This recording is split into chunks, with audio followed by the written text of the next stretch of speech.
बहुत ही सुंदर जो प्रेम रस से भगवान जी की आरती बंदन सब लोगों ने किए। ठाकुर जी सबकी मनोकामना सिद्ध करें। आज एक सच्चे नारी कौन होती है और किसकी पहचान से पूरे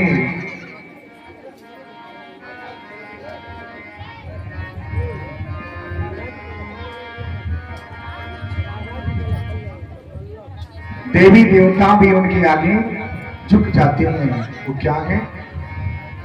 वो स्त्री। कौन ऐसी स्त्री है जिसके सामने देवता भी नतमस्तक हो जाते हैं?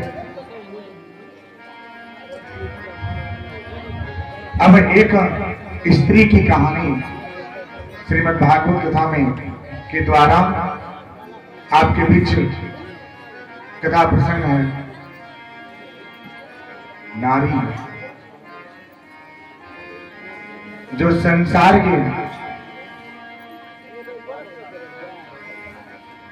जो संसार की कल्याण हेतु जो संसार की कल्याण के लिए सोचते हैं, जो जगत जननी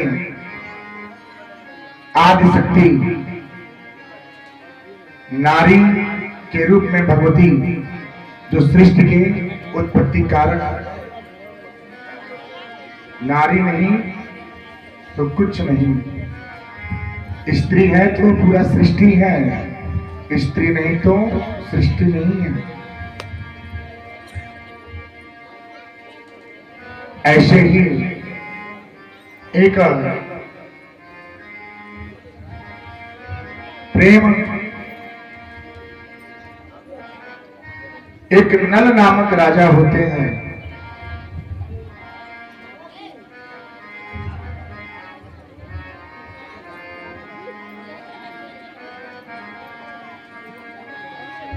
और उनकी जो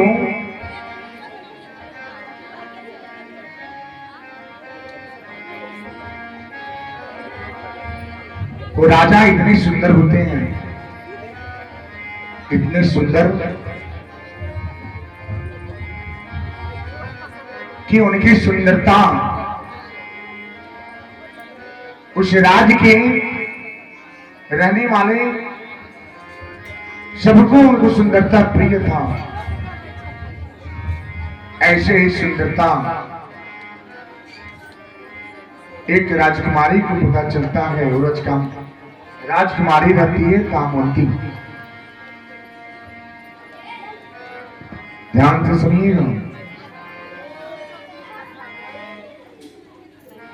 दामोदरी की सुंदरता भी कम नहीं है। और समझिए कि एक अप्सरा से भी सुंदर इनकी रूप है। राजा प्रतिरोज सरोवर के पास जाते थे और वहां जाकर के कुछ फल व्यतीत करते थे।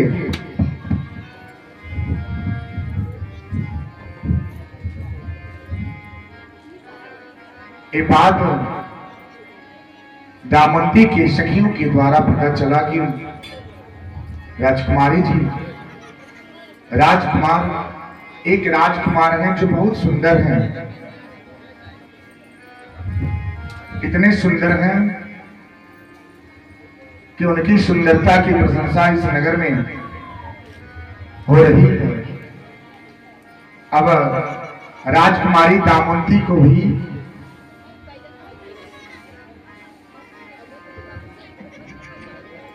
ये बात मन ही मन में लगेगा कि उसको देख ले, उस सुंदरता को देखे, उनकी सुंदरता कितनी है। अब उस सुंदरता को देखने के लिए और राजकुमारी दामोदरी अपने सखियों के साथ सरोवर के पास जाती है।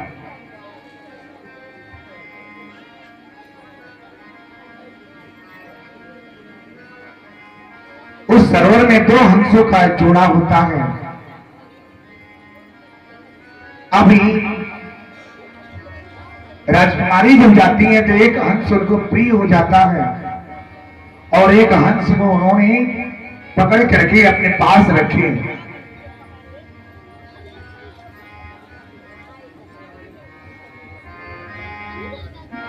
पास रखे।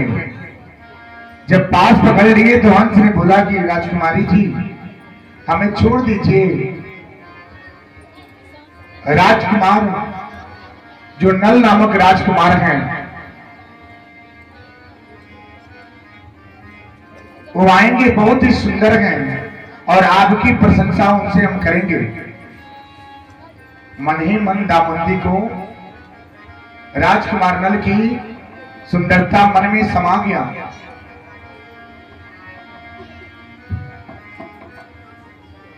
अभी राजकुमारी ने हंस को छोड़ दिए।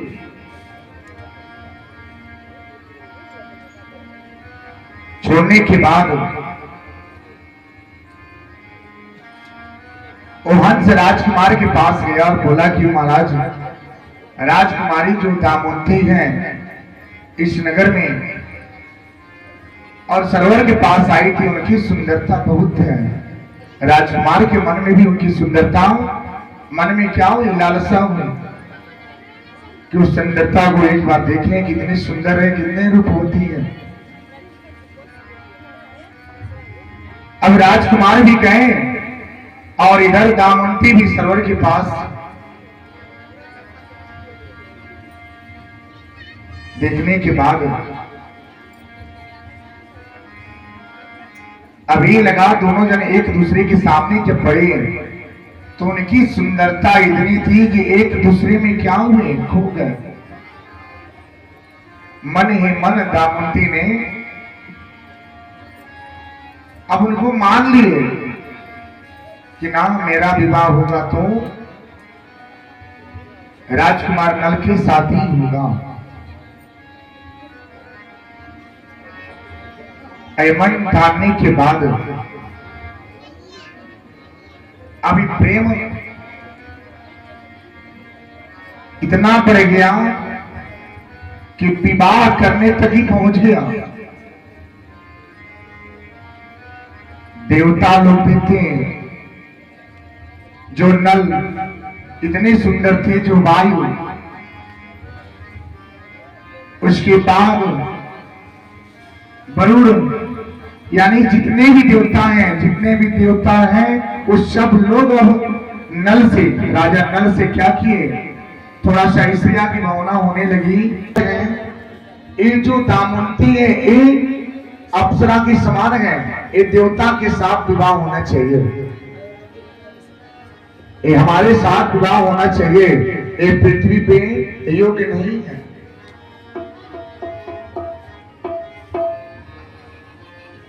अब देखिए प्रेम की परीक्षा हो रही है, प्रेम की परीक्षा हो रही है, ध्यान से सुनिएगा।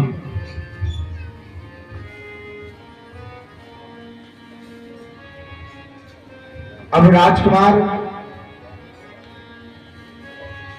जब भी आते थे सरोवर के पास जाते थे, दामोदरी भी जाती थी। उसके बाद विवाह का भी प्रसंग आया, स्वयंवर विवाह रची गई।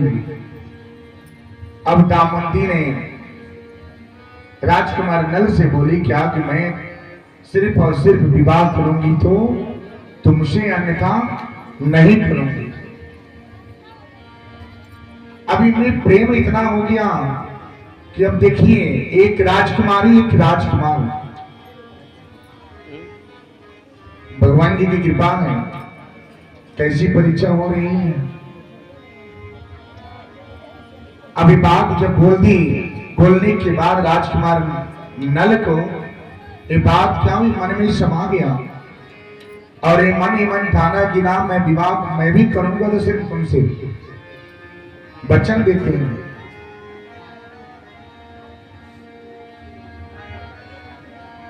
स्वयंवर हो गया।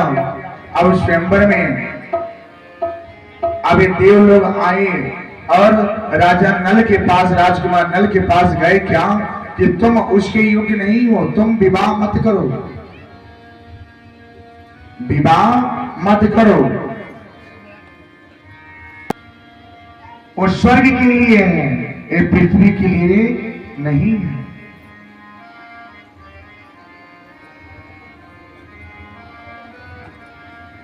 जब ऐसी बात आई, अभी आकर के राजकुमार ने दामंती के पास आए और बोले क्या कि ऐसी ऐसी बात है, शायद देवता जो थे वो आकर के मना कर रहे हैं क्या कि विवाह मत करो। दामंती ने भी वचन दे दिए कि अब भी विवाह करेंगे तो आपसे करेंगे, अन्यथा नहीं करेंगे, कुछ भी हो जाए तो नहीं करेंगे।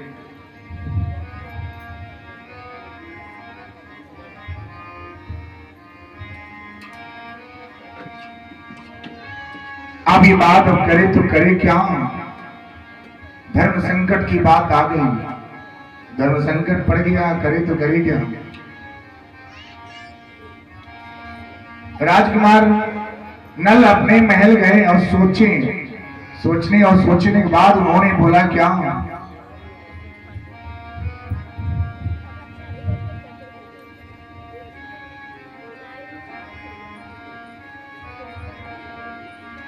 प्रेम ही मंदिर, प्रेम ही पूजा,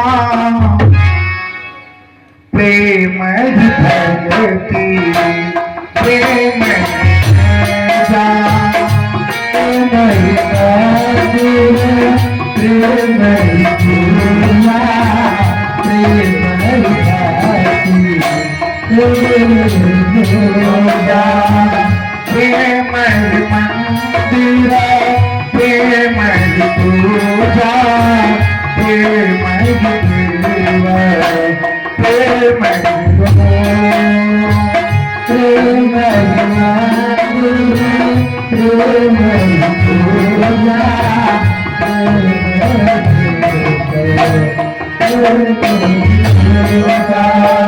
कैसे बताओ मन की बातें, हृदय में छुपी हैं बहुत बातें, कैसे बताओ मन की बातें, मन में छुपी है बहुत बातें, प्रेम मंदिर, प्रेम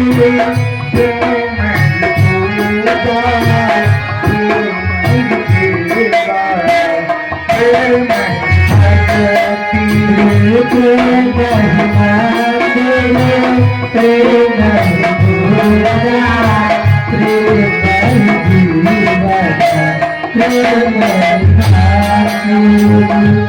प्रेम होता है ना भगवान से तो सब कुछ भूल जाता है, ना भूख लगती है ना प्यास, सब कुछ। लगने तुमसे लगा बैठे जो हो गाते जाएगा, लगने तुमसे लगा बैठे जाएगा, लगने तुमसे लगा बैठे जो हो लगा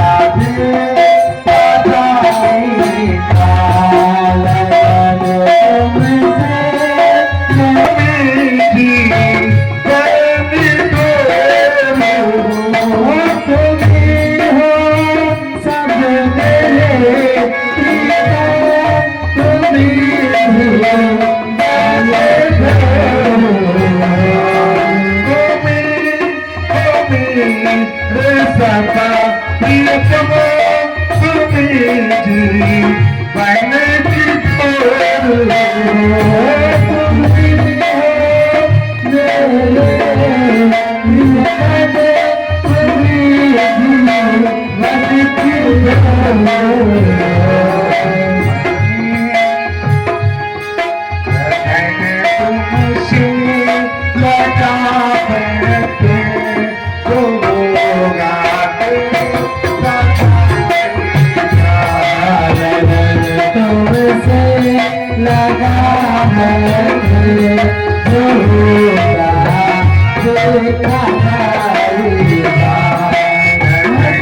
तुमसे लगा है जो होगा देखा जाएगा। तुमसे लगा है जो होगा देखा जाएगा। मन में तुम ही रहते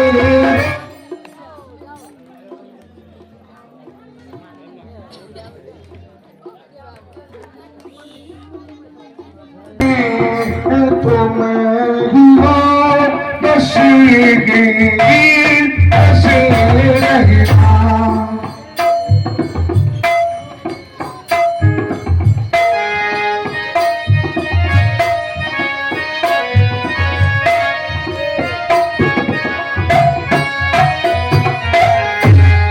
लगन तुमसे लगा बैठे जो होगा पता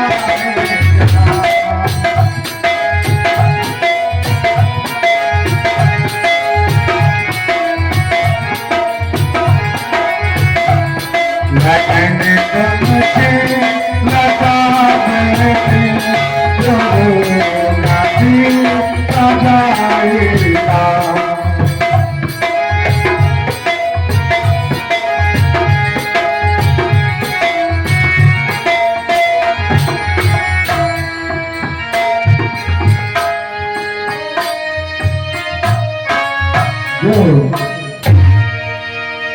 अब राजा नल में अब एक खासियत था, सोचते सोचते रागे करे तो करे क्या। अभी बात धर्म संकट की है। एक तरफ देवता मुनि सब मना कर दिए, दूसरी तरफ एक तरफ प्रेम, करे तो करे क्या। समय आया, अब इनके मन में निर्णय हुआ क्या कि ना, अब जिसे मन में माना उसको स्वीकार करना चाहिए। अब राजा नल उस स्वयंवर में पहुंचे। अब देवता जन भी वहां पे पहुंच चुके थे राजा नल के रूप में। राजा नल के रूप में सब वहां पे पहुंच चुके थे। नल का भी वहां पे प्रवेश हुआ। अब राजकुमारी दामुंदी, अब ये लगा कि हमारा नल कौन है जिसे हम प्रेम करते हैं, पहचान क्या है। अब पांचों एक समान दिखने लगे। शोर मत करें, मंच का तरफ ध्यान करें। एक समान दिखने लगे। और दामुंदी ने मन में विचार किया, क्या इसमें से मेरा प्रेम कौन है जिसे हम अपने मन में बसाएंगे।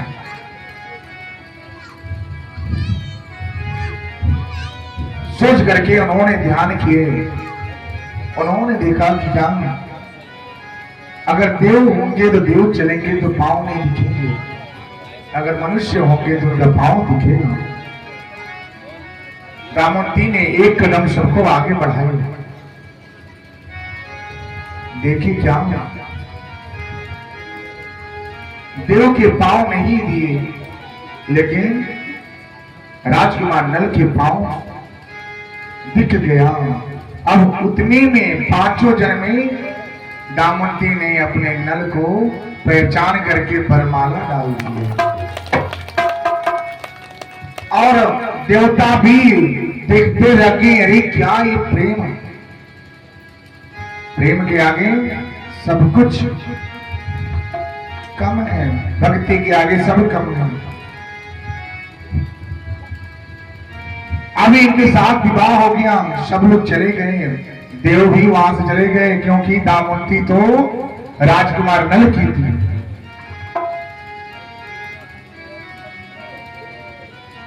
उसके बाद जाने के बाद जब वे अपने ससुराल जाती हैं, कुछ दिन व्यतीत हुआ।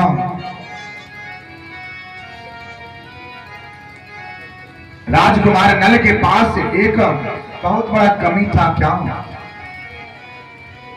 क्या कमी था? कि जुआ, वो पासा ज्यादा खेलते थे। जुए त्याग दीजिएगा, जो पत्ते खेले जुआ खेले वो त्याग दीजिए, क्योंकि पत्ते खेलने से नाश नहीं सत्यानाश होता है। जिस तरह से कौरव और पांडव में हुआ, कहां तक कि चिरहर की बात आ गई, तो कितना बड़ा नाश है। तो जो पत्ते खेले वो पत्ते को त्याग दें, क्योंकि ताला मारेंगे नहीं। पत्ते खेलना, राजा हो करके राजा नल के पास एक लत था जुआ, जुआ खेलना। वो इतना लीन थे कि जुआ खेलते खेलते में उनका सब कुछ धीरे धीरे पतन होता चला गया। जब पतन होता चला गया, एक दिन सब कुछ उस जुए में उन्होंने दांव पे लगा दिया। बचा क्या? केवल उनकी पत्नी। उनकी पत्नी दामुंडी बची थी, जो सिर्फ और सिर्फ अपने पति को ही अपने मन में बसाती थी, और पति के सिवा दूसरे का छवि भी अपने मन में नहीं आती थी। पत्नी और धर्म पत्नी में अंतर होता है। पत्नी कौन है और धर्म पत्नी कौन है? अब इसमें प्रश्न आ गया, पत्नी और धर्म पत्नी, पत्नी कौन है और धर्म पत्नी कौन है? तो धर्म पत्नी हमेशा धर्म के मार्ग पे जाती है, अपने पति के मार्ग पे रखती है, उनकी बताए हुए बातों का पालन करती है, बिना आज्ञा के कोई कार्य नहीं करती, अपने पति का स्वाभिमान बनी रहती है, कभी भी उनकी मान प्रतिष्ठा की हानि नहीं करती, जो हमेशा अपने पति की छवि अपने मन में बसाती है। और पत्नी केवल स्वार्थ के रिश्ते, यानी क्या कि बस आवश्यकताओं की पूर्ति होता जाए, धन की पूर्ति हो, उसके बाद गृहस्थ की पूर्ति हो, सुख दुख के अगर दुख पड़े तो पति के पांव तक वो नहीं दबाती है। 100 में से 10 स्त्री ऐसी हैं जो अपने पति के पांव तक दबाती हैं। कितने लोग दबाते हैं? थोड़ा देख लें, हाथ उठाइएगा, क्योंकि सबके पति देव वहीं पे हैं, सब सच्चाई बता। उठाइए उठाइए मेरी माँ, उठा दीजिए, देख लें कितने लोग हैं।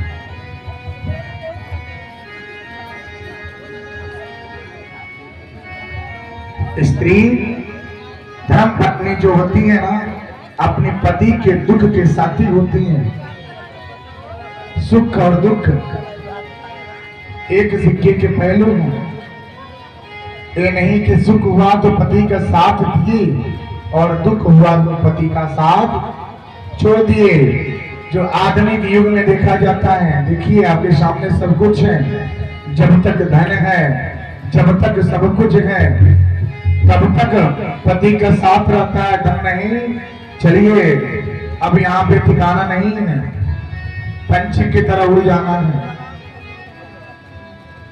ऐसा देखने को मिलता है। तो धर्म पत्नी केवल अपने पति को अपने मन में बसाती हैं, जैसे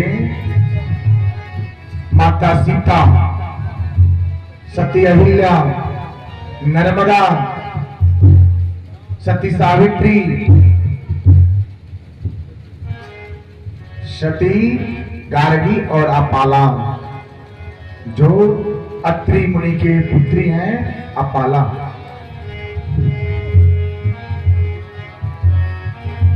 अब इनको अत्रि मुनि की बात आ गया, स्त्री की और धर्म पत्नी की, तो बाद में 2 शब्द बोल देते हैं, नाम से सुन लीजिएगा, ज्यादा नहीं बोलेंगे, 2 शब्द बोलेंगे। अपाला कौन? अब ऋषि अत्रि की पुत्री है अपाला, जो जन्म से ही उनका मस्तिष्क जो था तीव्र था, बाल्य अवस्था से उनका मस्तिष्क तीव्र था। लेकिन एक कमी था, छोटा सा दाग उस पुत्री में हो गया था। अब जिसके वास्ते अब अत्रि जी, महर्षि जी अपने आश्रम में नहीं लेके जाते थे, दूर से विद्यार्थी पढ़ने आते थे, पाठशाला में ज्ञान लेने आते थे, और महर्षि जी जो उनको देते थे, आज जो देंगे उसको कहते थे क्या कि कल इसको सुनना है, इस पाठ को हम सुनेंगे। बिल्कुल ध्यान से सुनिएगा, ये जीवन को बदलने वाली प्रसंग है। अब ऐसे ही उनकी पुत्री जो है, आश्रम के चारों तरफ क्या है, भगवानी है, भगवानी लगा हुआ है, और चारों तरफ फूल खिल रहे हैं। उनकी पुत्री सुंदरता इतना है, इतनी सुंदर है कि पूछिए मत, लेकिन थोड़ा सा दाग है, एक सफेद दाग थोड़ा सा शरीर पे आ गया है। महर्षि बहुत उपचार किए, ऋषि अत्रि ने बहुत उपचार किए, बहुत जगह बहुत उनके उपचार किए, लेकिन वो दाग नहीं हटा।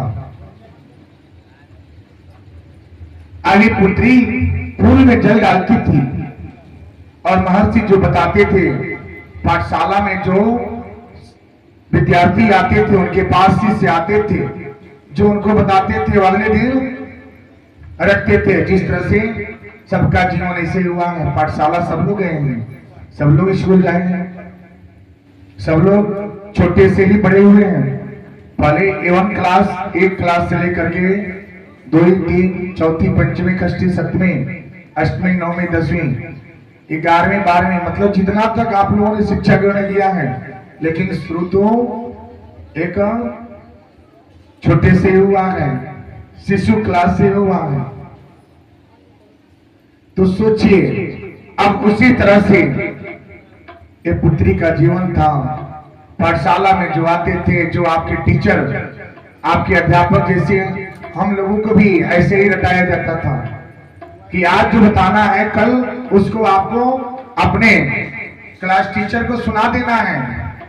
आज जो एक पोयम है, कविता है, आज इस टीचर ने दिए, कल बोले क्या हमको सुनना है, तो सब लोग घर पे आते थे, बोलते क्या आज जब तक इसको याद नहीं करेंगे तब तक हम अन्न नहीं खाते थे। ऐसा पहले होता था, पहले के समय में ऐसा होता था। आज के 15 साल 20 साल पहले, 20 साल पहले जो पढ़े लिखे हैं उनसे अगर पूछा जाए कि आप 5वीं क्लास का कोई कविता सुना दीजिए, वो पट से सुना देंगे। लेकिन आधुनिक युग में अगर कोई 10वीं क्लास करके बाहर निकला है, उनसे बोलिए कि आप थोड़ा सा 4थी क्लास का कविता सुनाइए, भूल गए हैं, याद नहीं। होता है ना ऐसा, किसी को याद नहीं, बस पन्ना पलटे हैं, देखे हैं बस। लेकिन जो 20 साल पहले जो पढ़े लिखे हैं, आपके पूर्वज, आपके ताऊ, आपके चाचा, आपके दादा अगर जो पढ़े हैं, उनसे पूछिए कि 2वीं क्लास का कोई कविता है तो सुनाइए, देखिए फट से याद करके बता देंगे हमने पढ़ा है। लेकिन आपसे आपके घर के जो छोटे नन्हे मुन्ने बालक हैं, जो आपसे छोटे हैं, वो पूछते हैं दीदी ये काम कीजिए, हमें सुनाइए। दीदी को कविता याद नहीं है तो सुनाएंगे क्या, क्योंकि उसने ध्यान ही नहीं दिए। भैया आपको एक कविता सुना दीजिए, हमको नहीं आता। भैया ने कहा और उसको सुना ही नहीं है, कविता को ध्यान दिया ही नहीं है, तो सुनाएंगे क्या। आज केवल बस नाम का रह गया है, ध्यान नहीं है, बस नाम है कि हम 10वीं हैं, 12वीं हैं, ग्रेजुएशन हो चुका है। पहले का 5वीं क्लास और आज का 12वीं क्लास बराबर है। एक माता जो 5वीं करके बैठी होंगी ना, अगर आधुनिक युग में जो 12वीं करके बैठी है, उनका मुकाबला कर सकती हैं। तो सोचिए, ऐसे ही पाठशाला में जब महर्षि जी जब आज जो देते थे, कल उसको सुनते थे कि हमको सुनना है। अब वहां के जो भी उनके शिष्य दे सुना देते थे, उनकी पुत्री जब फूल में जल डालती थी, वो सुन सुन के वो सारी ज्ञान अर्जित कर लेती।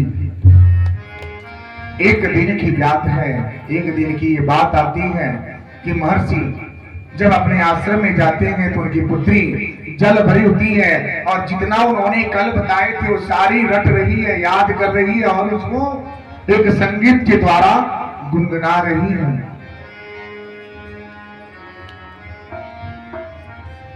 माता जी सीता बैठे नहीं आएगी। मन से ही बोलते हैं, प्रभु का दर्शन करते हैं, सब मिल के करो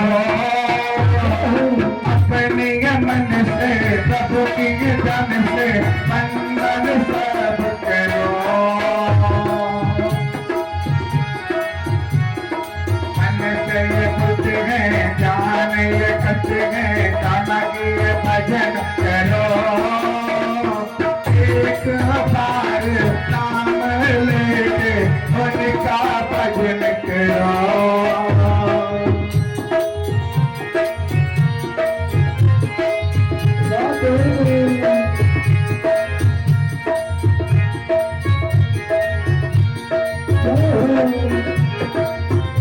कान्हा की बहुत ही प्यारा नाम है, उनकी भक्ति मैंने तो भा जाता है। नाम कान्हा की बहुत ही प्यारा नाम है, उनकी भक्ति मैंने तो लुटा जाता है। मन में बसाते हैं, नाम रटाते हैं, कान्हा की ध्यान करो। सब मिले जुल के भजन करके कान्हा का ध्यान करो।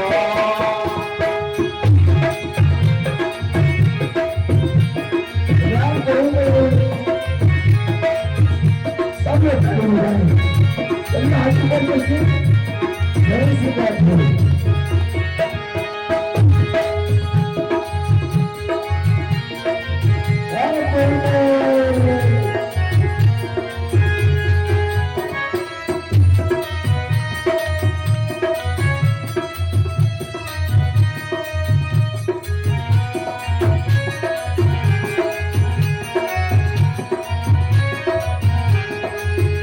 तेरे मोहन के नाम बहुत ही प्यारा नाम है। मेरे कान्हा जी आए सबके, मेरे मोहन के नाम बहुत ही प्यारा नाम है। कन्हैया नजर आए सबके मन में बसे।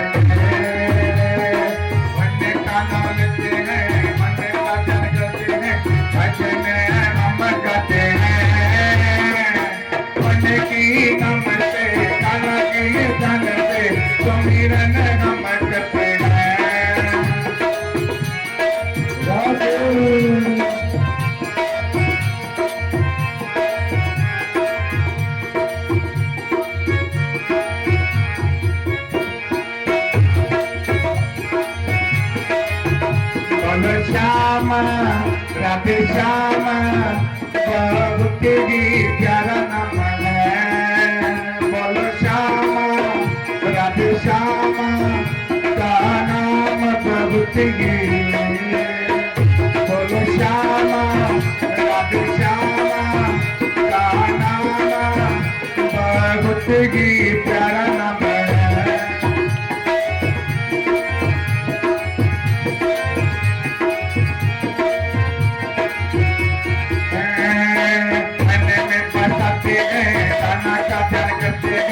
मंडल नम करते हैं, मन की नम से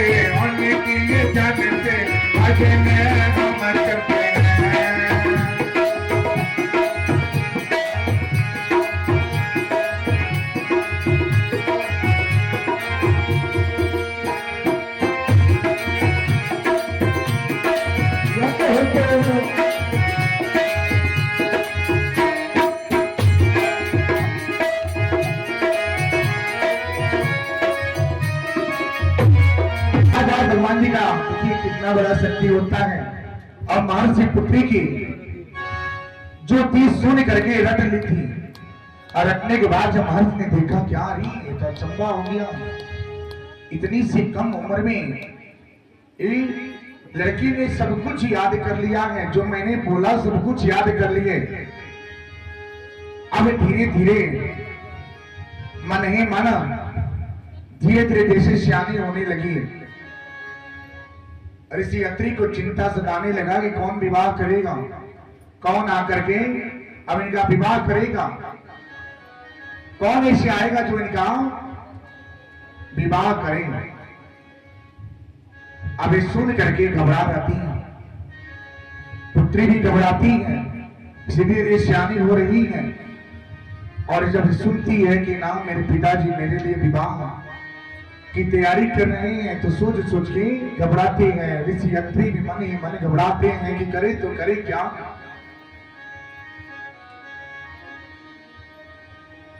अब एक दिन का समय ऐसा हुआ, अब एक दिन का समय ऐसा आता है क्या कि उसी आश्रम में कहीं से भटकती हुई एक ऋषि कुमार का प्रवेश होता है।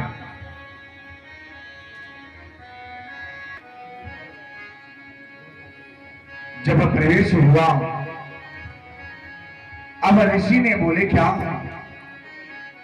मैं दूर से आया हूं, मैं थोड़ा विराम चाहता हूं। अब ऋषि अत्रि ने अपने घर पे उनके अपने पास रखे और रात्रि के समय में उनको रहने का ठिकाना दिए। जब ऋषि कुमार ने जब उनको देखा, किसको, अपाला, ऋषि का पुत्री का नाम अपाला था। जब उनको देखने के बाद इनका मन अब उन पे आ गया। उन्होंने मन ही मन अब ऋषि से बोले क्या कि इस पुत्री का विवाह क्या करें, आप हमारे साथ कर दें, जिसका नाम और ऋषि का नाम, बालक का नाम कृष्णाश्व होता है। बोलिए राधे राधे, जोर से हाथ मिला के बोलिए राधे राधे। नाम जो ऋषि कुमार है उनका नाम ऋषि कृष्णाश्व होता है। अभी मन ही मन उनको मान लिए, ऋषि से बोल दिए कि इनका विवाह मेरे साथ कर दीजिए। अब ऋषि का मन खुश हुए, बहुत ही प्रफुल्लित हुए और विवाह भी हो गया। विवाह होने के बाद कुछ दिन अपने ससुराल में हो गई। धीरे धीरे जब कुछ समय बीता तो ऋषि कृष्णाश्व को पता नहीं था कि इन पे सफेद दाग कहीं पे है। जब इन्होंने देखा तब इनसे घृणा करना शुरू कर दिए, इनसे नफरत करते थे, प्रेम नहीं करते थे। अभी बाद ऋषि पुत्री अपाला को मन ही मन पता चलने लगा। उन्होंने अपने पति से बोले कि मुझे अपने पिताजी के घर पे जाना है। अभी आई, आने के बाद अपने पिताजी के घर पे कुछ दिन व्यतीत की। उनके पिता ने बोले कि इस तरह से जीवन कब तक व्यतीत करोगे, स्त्री का जीवन बहुत ही कठिन होता है। धर्म स्त्री और स्त्री, पत्नी और धर्म पत्नी। धर्म पत्नी हमेशा धर्म के मार्ग पे जाती है, लेकिन पत्नी का मन एक बार डोल जाएगा, लेकिन धर्म पत्नी का मन नहीं डोलेगा। चाहे पति कैसा भी हो, एक बार अगर जीवन का डोर बंध गया तो उसके साथ ही जीवन व्यतीत होना ही होना है।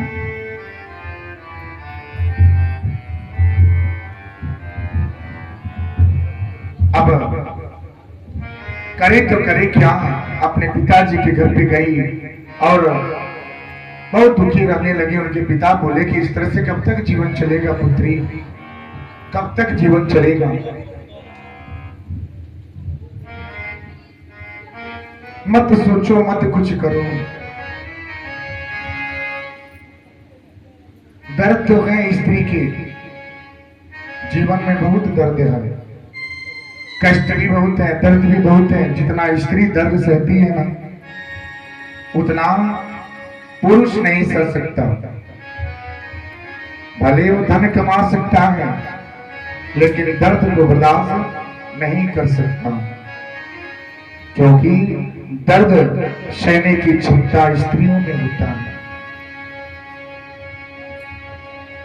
स्त्री को अगर 2-3 दिन से बीमार पड़ जावे तो फिर भी अपने पति से कहने नहीं जाते कि हमें जोर से बुखार है, तबीयत खराब हो चुकी है। फिर भी उनके लिए 2 रोटी बनाती है कि समय से 2 रोटी खाएंगे, पति देव स्वस्थ रहेंगे तो सब कुछ सही रहेगा। तो स्त्री के अंदर बहुत दर्द है, बहुत दर्द छुपा होता है।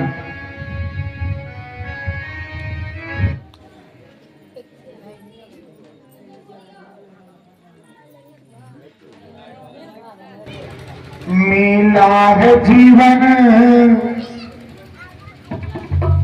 मिला है जीवन को तो ये जीना ही पड़ेगा। मिला है जीवन, जीवन जीना ही पड़ेगा। जीवन में जहर को भी तो जीना ही पड़ेगा, जीना ही पड़ेगा, जीना ही पड़ेगा। जीवन अगर जहर तो जीना ही पड़ेगा, अगर जीवन जीना ही पड़ेगा। जिंदगी में जहर को पीना ही पड़ेगा, जीवन तो जीना ही पड़ेगा। जीवन में अगर जहर जीना ही पड़ेगा, अगर जीवन जीना ही पड़ेगा, अगर जीवन जीना ही पड़ेगा।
जीवन में दर्द उठाना ही पड़ेगा, मिलेंगे जिंदगी जगर लेना ही पड़ेगा।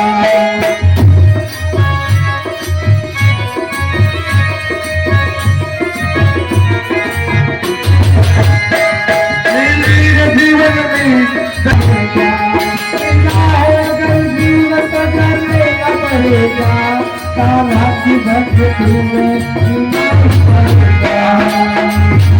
जीवन है जिंदगी में, जीवन अगर जीवन दर्द लेना पड़ेगा, जीना ही पड़ेगा, जीना ही पड़ेगा, जीना ही पड़ेगा, जीना ही पड़ेगा।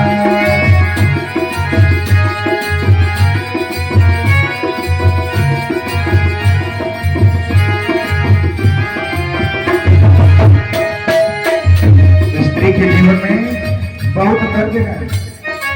वो जीवन जब तक पूरे जीवन जीती है, जीवन में दर्द तो जिंदगी में मिलना ही मिलना है, पूरे जीवन दर्द सहती है, चाहे धन हो या न हो।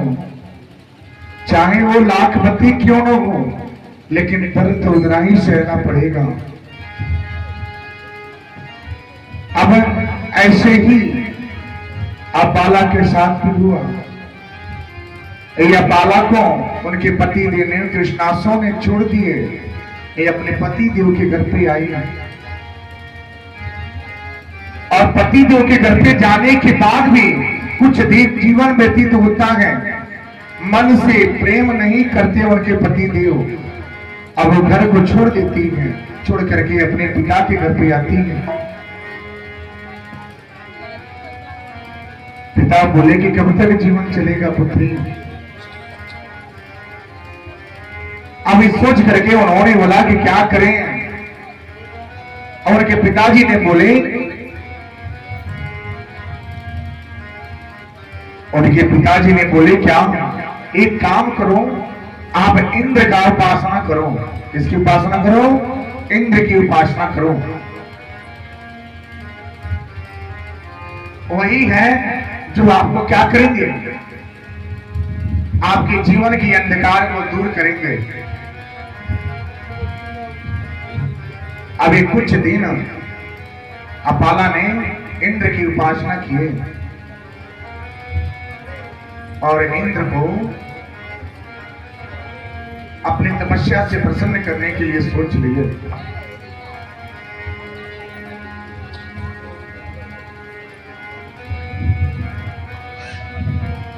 वो जानती थी कि इंद्र को सोम रस बहुत क्या है, प्रिय है।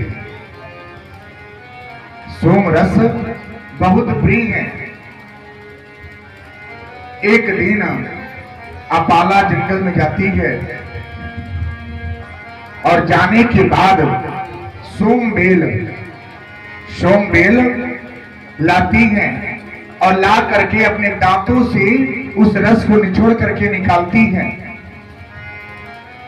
जब तप में इंद्र प्रसन्न हो गए तो सोम रस उस इंद्र को उन्होंने दिए और देने के बाद इंद्र ने सोम रस का जब पान कर लिए तो उन्होंने बोला, बोलो पुत्री तुम्हें क्या चाहिए?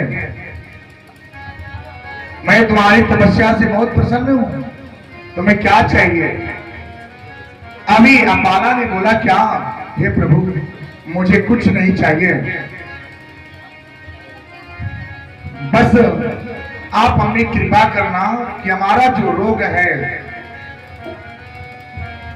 ये रोग खत्म हो जाए, दूर चला जाए और हम अपने पति और पिता के स्वाभिमानी बने। इंद्र ने ऐसा ही वरदान दिए। अब अपाला घर पे आई। अब ये रोग जो था पूरे शरीर में जो फैल गई थी,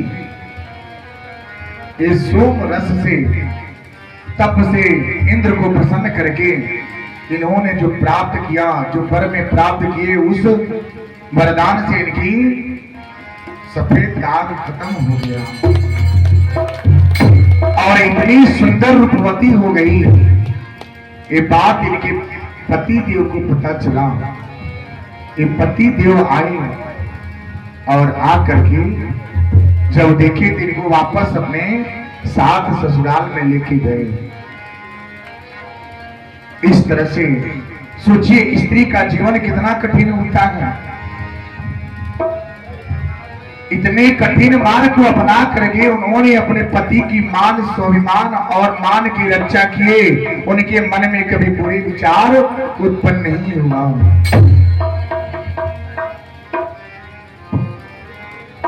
तो आप सब भी एक ऐसा विचार धारणाएं करें क्या कि आप लोग भी धर्म स्त्री बनने का ज्यादा से ज्यादा सोचे कि हम धर्म पत्नी बने, अपने पति देव के स्वाभिमानी बने, उनकी मान सम्मान की रक्षा करें, आन मान की रक्षा करें, स्वाभिमान की रक्षा करें, उनका अपमान ना हो। सभी लोग अपने अब ऐसे विचार ज्ञान मंच की तरफ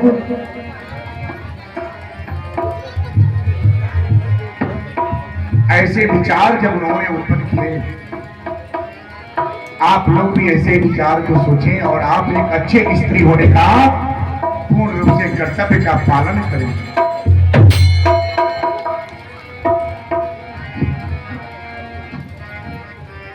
इधर राजा नल ने विवाह तो कर लिए, उनका लत था जुए का, वो जुआ खेल करके पूरे राजपाट खत्म कर दिए, सब कुछ खत्म हो गया, उनके पास बचा क्या?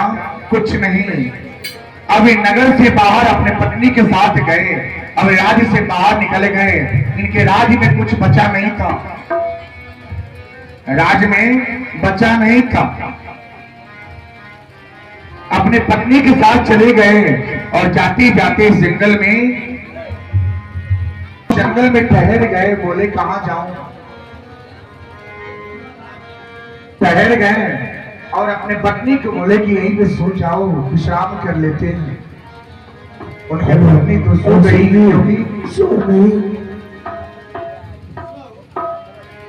क्योंकि सच्चे मन से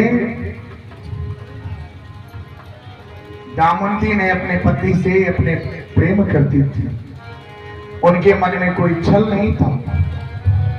अभी राजा सोचे, राजकुमार जो नल थे वो सोचे क्या है, हमारे साथ इसका जीवन व्यतीत बहुत कष्टमय से जाएगा।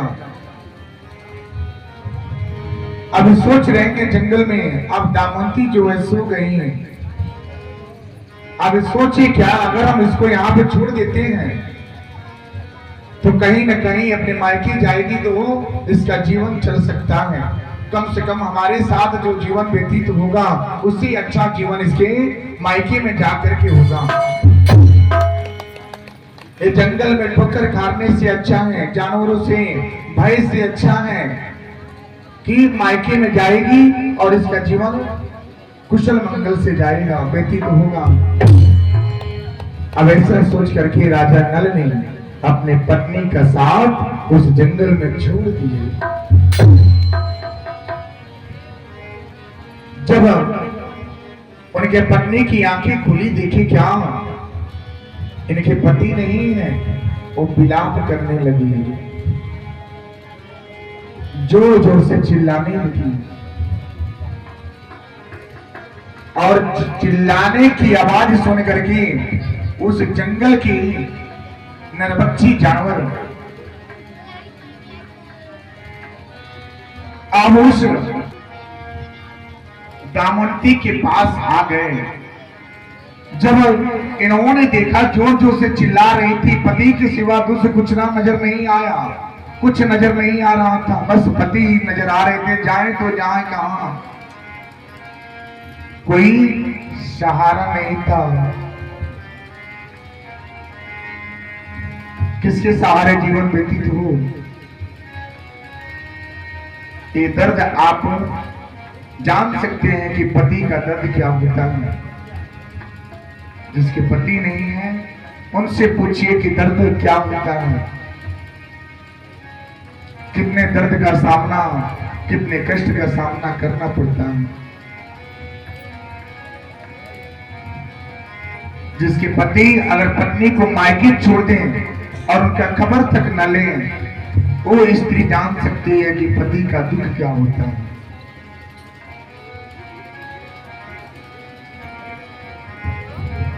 अभी दामवंती जो थी चिल्ला रही थी, अब नरभक्षी जानवर उनके पास आए और देखी क्या तुम बचने वाली नहीं है। उन्होंने श्री हरि का ध्यान किए, बोले क्या, हे प्रभु, हे कृष्ण कन्हैया, अगर हम अपने पति को छोड़ करके दूसरी का छवि भी अपने मन में बसाए हों, ये नरभक्षी हमारा श्रृंगार कर दे, हमको खत्म कर दे।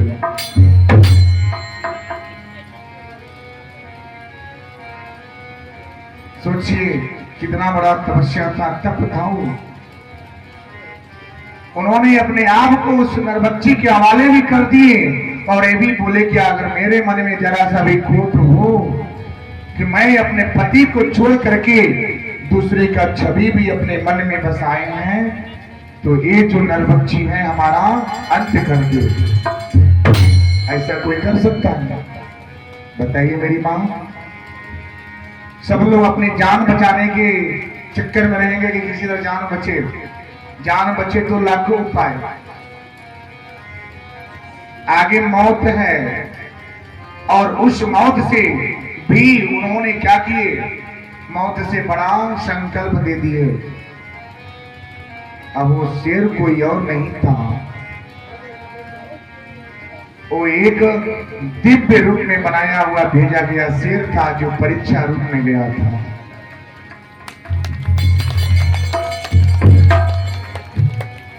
अब ये जब इन्होंने ध्यान खुला, देखा तो वहां पे शेर नहीं, कुछ नहीं। इधर अब राजकुमार नल जब आगे जा रही हैं तो उनका नजर एक दृश्य पड़ता है। क्या, एक जंगल में आग लगी थी और एक आग के घेरे में एक सर्प फंस गया था। एक सर्प फंस गया था, निकल नहीं पा रहा था। जाए तो जाए कहां, चारों तरफ आग है। उसी आग के बीच में वो जो सर्प था बीच में फन करके बैठ गया था,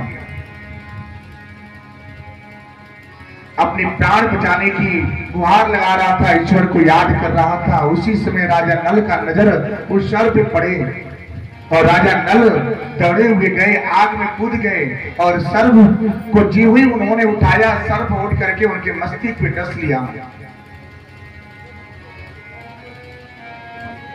वो सर्प उनके मस्तिष्क पे डस लिया और राजा का पूरा शरीर काला हो गया। वो सर्प कोई और नहीं था, वो सीधे यम के द्वार से बनाया हुआ यमराज का परीक्षा था। अब जब राजा जब देखी क्या हमारा शरीर पूरा काला हो गया है और जो रूप सर्प का था वो सर्प यम के रूप में खड़ा हो गया और बोला, क्या है राजन, मैंने इसलिए आपका शरीर को काला कर दिया कि आप कहीं भी जाएंगे तो कोई आपको पहचाने नहीं कि आप एक राजकुमार नल हैं। राजकुमार नल एक किसान के घर पे गए और उनके घर पे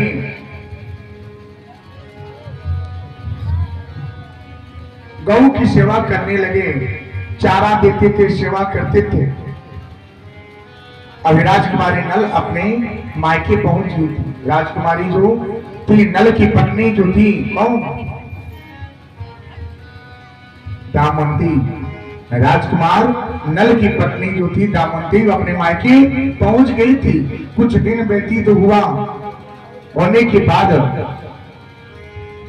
आकाशवाणी हुई, क्या चारों तरफ खबर फैल गई क्या कि राजकुमारी दामंती की स्वयंवर हो रहा है, वापस स्वयंवर रचा जा रहा है।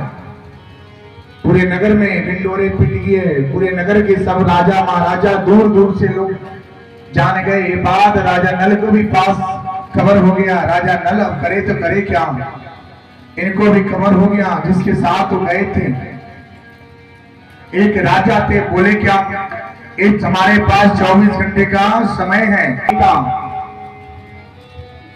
क्या है, स्वयंवर होने वाला है, हमको समय से वहां पहुंचना जरूरी है। अभी राजकुमार नल